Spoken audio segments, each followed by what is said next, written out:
Hey there, how's it going? My name's Enzo, Enzo Canete. It's actually Canete, but like there's a joke in my family that it's like if you cross the border the wrong place, wrong time, they might take a swig off the top of your name, but that's like an old Cuban joke, you know.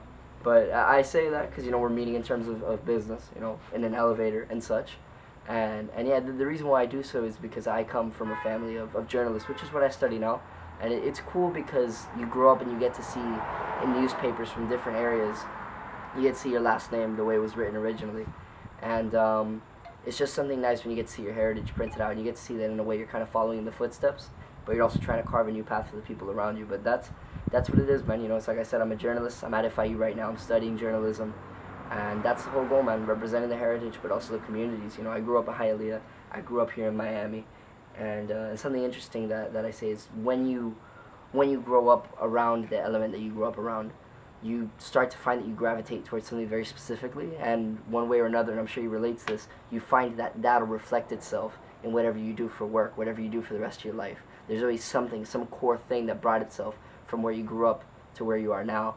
And for me, it's the fact that I came to know the people around me so well and kind of see what they were going through, for better or for worse. And growing up, even though I didn't really know what I wanted to do, I started realizing little by little, there's a lot of worth, there's a lot of value in finding those little gems that you find when you talk to people, kind of like this. It might be 30 seconds, it might be 5 minutes, but every once in a while you find little gems in it, and gems that are worth sharing, the type of stuff that might help, your uncle or your family member. That word of mouth is important, and so that's kind of the whole reason why I do it. And yeah, if you'd have to ask me, what is it that I want to do, as a journalist, it really is just kind of changing the game. I've grown up in communities where a lot of the problems, a lot of the systemic issues never really got solved and never got addressed. But if you turn on the news, you saw everything from stereotyping to sensationalism, the constant portrayal of violence because they knew it would get them a buck.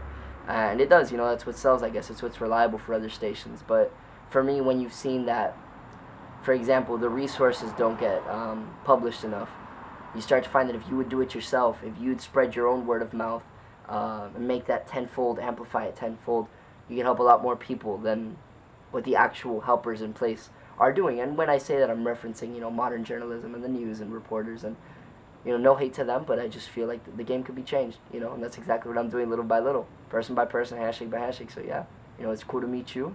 And that being said, if you ever feel you have a story yourself that you'd want to see published, or maybe you feel that somebody you love, somebody around you has something important, something that can help people around them, help people who aren't around them, yeah, feel free to give me a call anytime. You have my number, you have my email, and yeah, don't forget you have that contact, man. I hope to hear from you, and wherever it is you go from here, good luck.